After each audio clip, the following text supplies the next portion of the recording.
AI is reshaping businesses, and ignoring it could leave your industry disrupted. I'm Rajan, and this is Pivotal Clarity.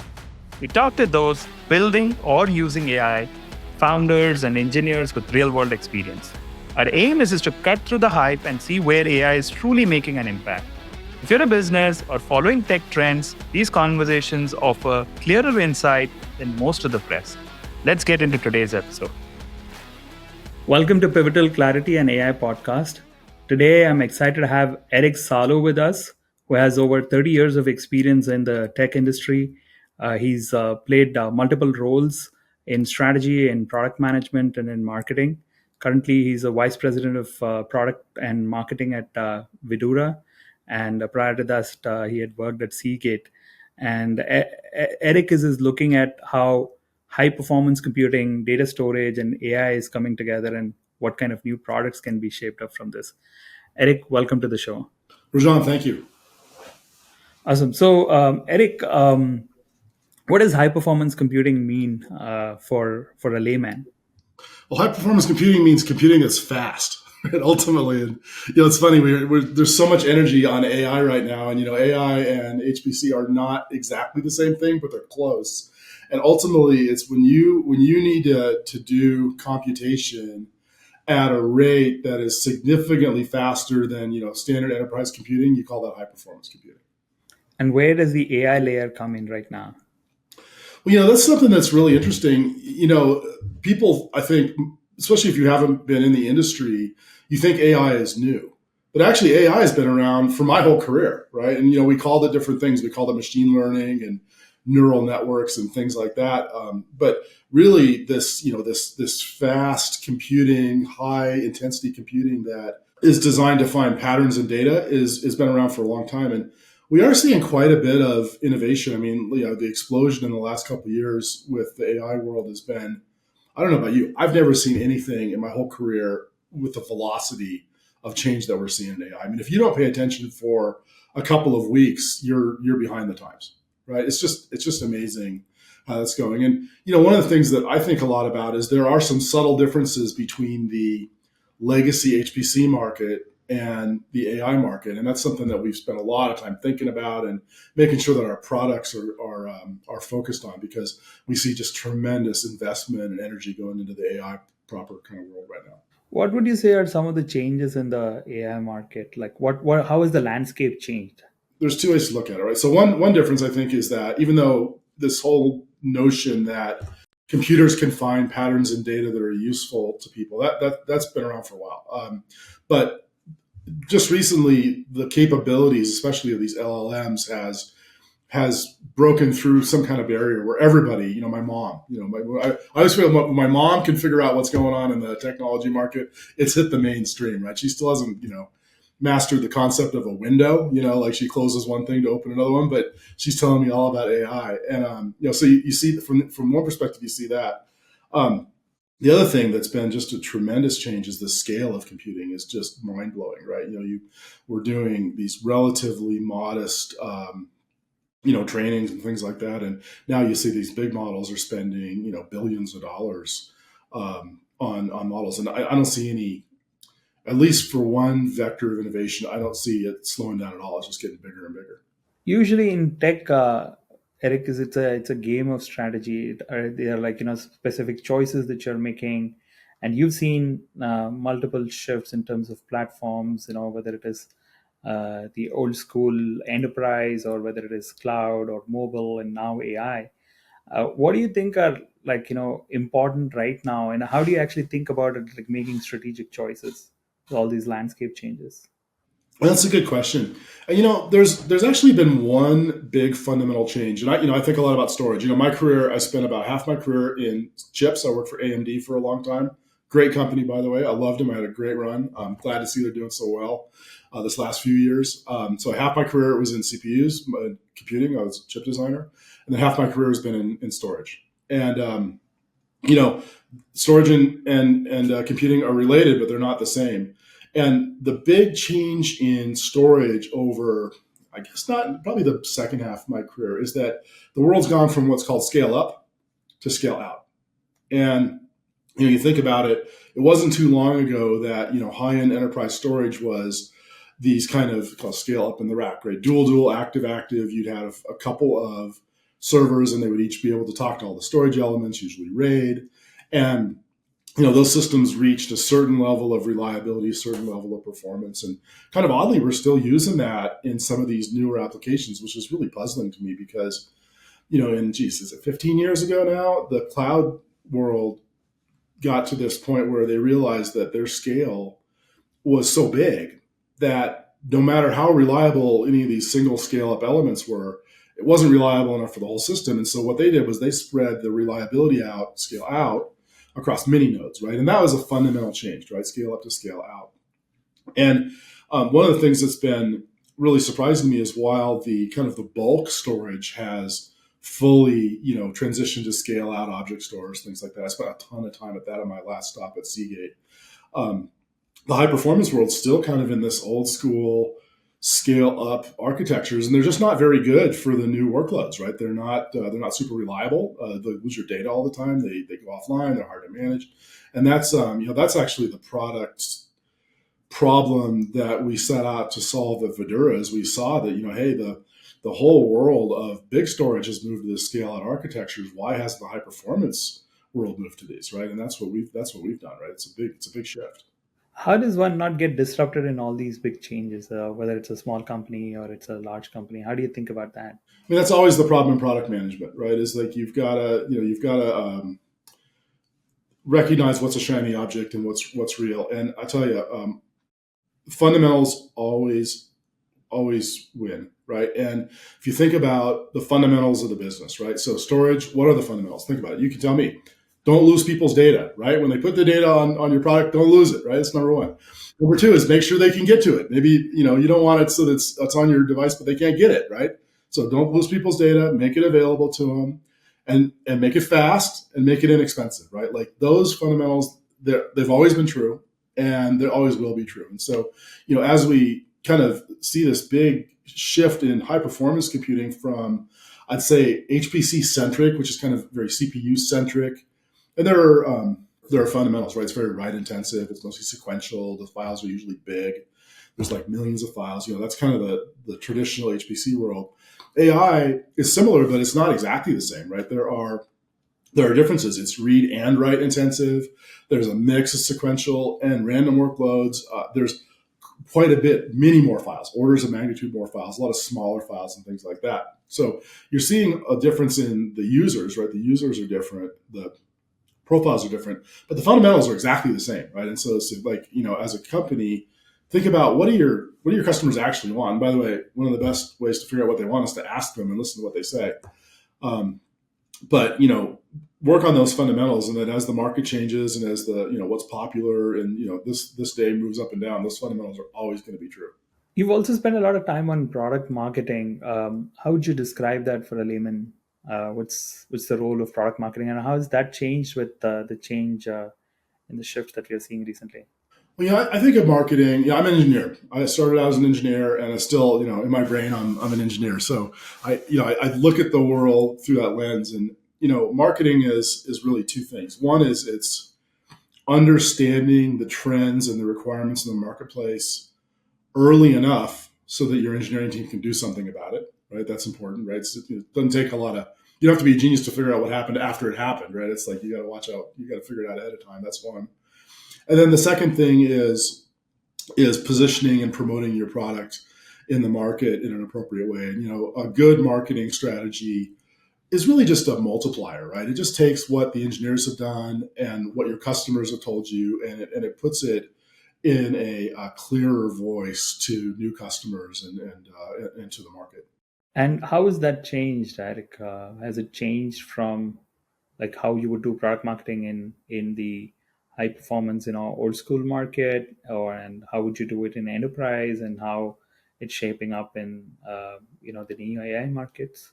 There's two things that are different. So the one that's really struck me is how fast things are changing right now. If I look back, a long time ago, a year ago, right? Which, a year ago is not a long time, but in the AI world, it's a really long time.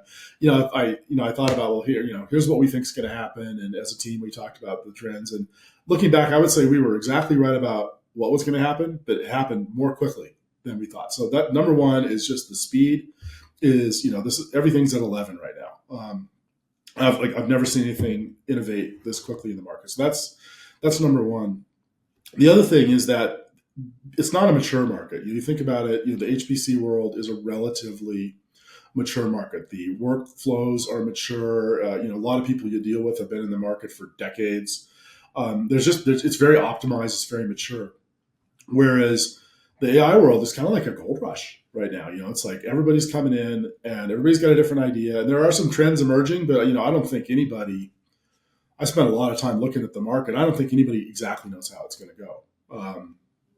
And so, when that happens, what you have is you actually have a lot of inefficiency that is created so that you can have speed, right? And so, as a product, what do? Well, it's back to the fundamentals, right? Like I make a storage system. I don't want to lose your data. I want to make sure you have access to your data. I want to make sure it's fast. I want to make sure it's inexpensive, right? Like those are the things, and you just have to keep that in mind because the speed can distract you. What are some of the misconceptions that people have with respect to AI? I'm not sure anybody really understands what's going to happen with AI, right? I mean, it's amazing. I'm using it every day now, but it's probably not going to take over the world tomorrow, right? I think that it's probably not going to do that. Probably I don't know if it's a misconception. My biggest impression of AI is it's going to basically just help things, right? It's going to make things. It's going to make mundane tasks more efficient. It's going to make people more efficient in their workflows. I just read an interesting study from Marginal Revolution. It's a blog I follow, Tyler Cohen, and it basically said that this is material science. That if you look at AI's impact, it's really helped the top material scientists, and it hasn't helped the bottom, tier of material scientists nearly as much because the smarter people are clever enough, or I shouldn't say the smarter, the higher performers are clever enough to kind of filter what they're getting, and so they don't waste time on things that aren't going to work. And I think that's how it's going to go. I think it's just going to basically be another tool in the toolbox, and it just makes humans more efficient. The ones that are doing well are going to do even better, but the ones that are not doing well are going to do worse. Right. They're still going to not do well. Well, one of the analogies, so I've been in the computing business for my whole career.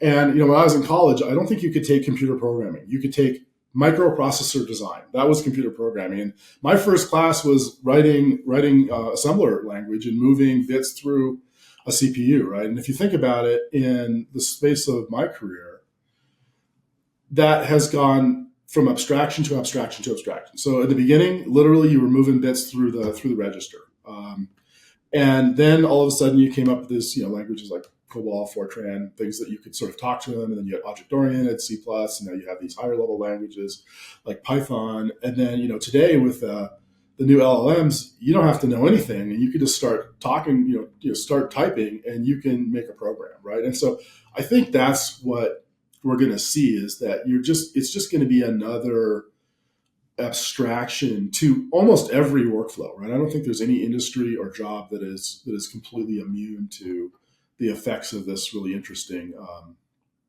part of the market. Given that it is moving so fast, there seems to be some misconceptions. What are mistakes that you think industry players are making, whether it is big companies or startups, in approaching this market? Well, I think the thing that people need to pay more attention to is what's it for? It's great that an LLM can write an email for you, but what does it really do for you? I've spent a lot of my career with the enterprise, and so many great professionals, right? Think about it: medicine, oil and gas, government, labs, genomics, all those sort of things. They all have a mission, right? They all have a mission. I want to cure cancer. I want to cure this genetic disease. I want to be able to find energy reserves, things like that. Those are very clear objectives. And I think that the mistake that people are making in AI right now is there's just so much explosion of innovation that I'm not seeing like here's a thing that does a thing and it's better, right? And I think that's really the key. And I think that's ultimately where the first really big innovations or useful innovations are going to land is when you use AI to do a better job at looking at X-ray or things like that. I think that's the real gold in the beginning. What are your favorite AI tools that you're using? When ChatGPT first came out, I'd like, for example, I'd write an email, and then I'd ask ChatGPT to write it, and it would give me a couple of good ideas, but frankly, it wasn't as good as my email, right? So that in the beginning. And then, and I forget at what point this happened. Then I realized that it was just as good as everything I was writing. And now it's better. Like and I still try to write all my own stuff, but my gosh, every time I use these LLMs, it's really interesting. I subscribe to about half a dozen of them, and I'm just astonished on how much how what kind of good output you can get for a relatively small amount of input, right? You just ask, type in a few sentences, and it gives you this whole world of answer. And so it's helped me with coding. I have a lot of hobbies, right? I do. It's really actually made. I'm a terrible coder. It's made me a mediocre coder, right? Which is a pretty big increase. It's helped me a lot with organizing my thoughts and things like that. And then just recently now, I'm starting to use it to help me to understand and visualize data. Look at our sales, look at our market, things like that. And all of a sudden, these tools now are actually they're not frankly better, but they're faster. I mean, like if I could spend a couple of days looking at a data set, I can get, I think, pretty good output or pretty good insight into what that data means. But I can do that in an hour or two with an LLM, and that's a big difference, right? It just gives you much more range. Other than ChatGPT, what other tools do you use?